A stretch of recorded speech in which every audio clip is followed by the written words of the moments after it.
ઘણા વર્ષોથી વિધવા થયેલી એક એકલી રહેતી સ્ત્રી હવે 67 વર્ષની ઉંમર થવા આવી હતી. શાળામાં ભણાવતી હતી, પણ હવે એ નિવૃત્ત છે. એમનો એકમાત્ર દીકરો હવે ઇંગ્લેન્ડમાં રહે છે. ઉંમર 42. એમને કોઈક રીતે તેને ઉછેરવાના પ્રયાસમાં આ મહિલાએ પોતાનું જીવન સમેટી લીધું.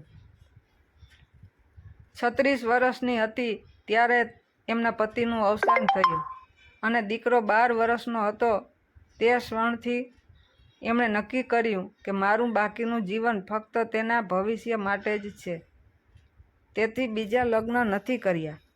ફક્ત એક જ ધ્યેય હતો, મારા દીકરાને જીવનમાં સ્થાપિત કરવાનો. દીકરાને એકલા હાથે ઉછેર્યો. બધી વિનંતીઓ, બધી ઈચ્છાઓ પૂરી કરી છે. સારી શાળાઓ, સારી કોલેજો, સારી યુનિવર્સિટીઓ, આ બધું જ તેના માટે રહ્યું છે. જ્યારે એમણે ઉચ્ચ શિક્ષણ માટે ઇંગ્લેન્ડ મોકલવામાં આવ્યો ત્યારે પણ એમણે કોઈની પાસેથી કાંઈ લીધું નહીં. બધું જાતે વ્યવસ્થા કરી. આના કારણે એ પોતાની જાતને એક સફળ માતા માનતી હતી. એમના આસપાસના બધાએ પણ એવું જ કહ્યું. ક્યારેક સફળતા શબ્દનો અર્થ ખૂબ એકલતા અનુભવવાનો થાય છે. તે દિવસે અચાનક એમની એક જૂની બહેનપણીને અચાનક મળવાનું થયું. મળ્યો તો જાણવા મળ્યું કે તેમના બંનેના દીકરા એક જ શાળામાં ભણતા હતા. બહેનપણીના દીકરો પોતાના દીકરા જેટલો પ્રતિભાશાળી નહોતો. તેણે રમત-ગમત, ચિત્રકામ અને લેખન પર ધ્યાન કેન્દ્રિત કર્યું અને આ મહિલા ઈચ્છતી હતી કે પોતાનો દીકરો ફક્ત પ્રતિભાશાળી લોકો સાથે જ રહે, જેથી તે તેના અભ્યાસમાં વધુ સારું પ્રદર્શન કરી શકે. અને એમની બહેનપણી હંમેશા કહેતી કે તેનો દીકરો ભલે પહેલો ન આવે, પણ તેની ઈચ્છા હતી કે તે એક સારો વ્યક્તિ બને. ત્યારે આ મહિલા એમની પોતાની જાત પર હસતી હતી. આ બધી બકવાસનો શું અર્થ છે? અને આજે એમની બહેનપણીનો દીકરો એક સ્વરોજગાર ઉદ્યોગપતિ, સ્થાપિત, નમ્ર અને ભવ્ય માણસ છે. પણ વધુ મહત્વનું, તે તેની માતાનો આદર કરે છે, તેણીને સમય આપે છે અને તેણીને આનંદ આપે છે. એક દિવસે આ મહિલા એમના માટે કંઈક ખરીદવા ગઈ, પણ કંઈ ખરીદાયું નહીં, કારણ કે ત્યાં જ ઊભી રહીને જોયું તો એમની બહેનપણી અને એનો દીકરો અને ત્યાં હતા. અને એમણે દ્રશ્ય જોતાં એવું લાગે છે કે મા અને દીકરો જીવનના રંગોને સાથે સ્પર્શી રહ્યા છે.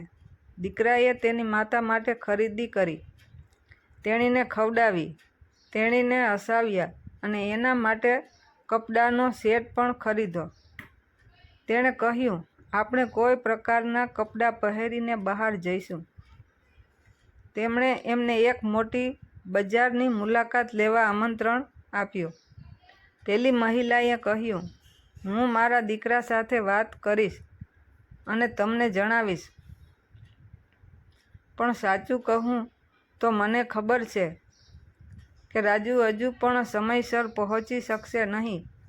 તેની પાસે મારી સાથે ફોન પર વાત કરવાનો સમય નથી.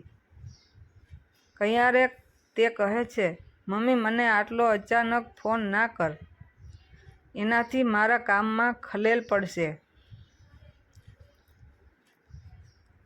તે મારા જન્મદિવસ કે ખાસ દિવસોમાં વિડીયો કોલ પણ કરી શકે છે. તેને પત્ની અને દીકરી છે. તમારે તેમની સાથે સમય વિતાવવો પડશે. તેની પાસે મારા માટે કોઈ ખાસ યોજના નથી. તેમની નજરમાં હું એક જવાબદારી જેવો છું, જે એક ફોન કોલથી નિપટાવી શકાય છે. બહેનપણીના દીકરાને જોઈને એમને આજે સમજાયું કે બાળકો ફક્ત અભ્યાસમાં સારા થવાથી મહાન નથી બનતા. મેં મારા દીકરાને સ્પર્ધા કરવાનું, સફળ થવાનું, પ્રથમ બનવા માટે લડવાનું શીખવ્યું. પણ હું તને એક સારા વ્યક્તિ કેવી રીતે બનાવું, પ્રેમ કેવી રીતે આપવો તે શીખવી શકી નહીં. મેં મારા દીકરા માટે મારું સર્વસ્વ આપી દીધું, પણ મેં ક્યારેય મારી ઈચ્છાઓ અને જરૂરિયાતો તેને જણાવી નહીં. હવે મને સમજાયું એ ભૂલ હતી. આજે મેં નક્કી કર્યું છે કે આ વખતે હું મારા જીવન મારી રીતે જીવીશ. હું મારી નાની નાની ઈચ્છાઓ પૂરી કરીશ. હવે હું દીકરા માટે બચાવેલા પૈસા મારી જાતને ભેટમાં આપીશ. મને હિમાલય જોવાનો ખૂબ શોખ છે અને પિરામિડ પણ જોઉં. પ્રથમ અલબત્ત મેં લેબોનીઝ સાથે કોક્સ બજારની મુલાકાત લીધી. મારું જીવન હવે મારું જ છે અને દીકરા વિશે ચિંતા કરવાની કોઈ વાત નથી.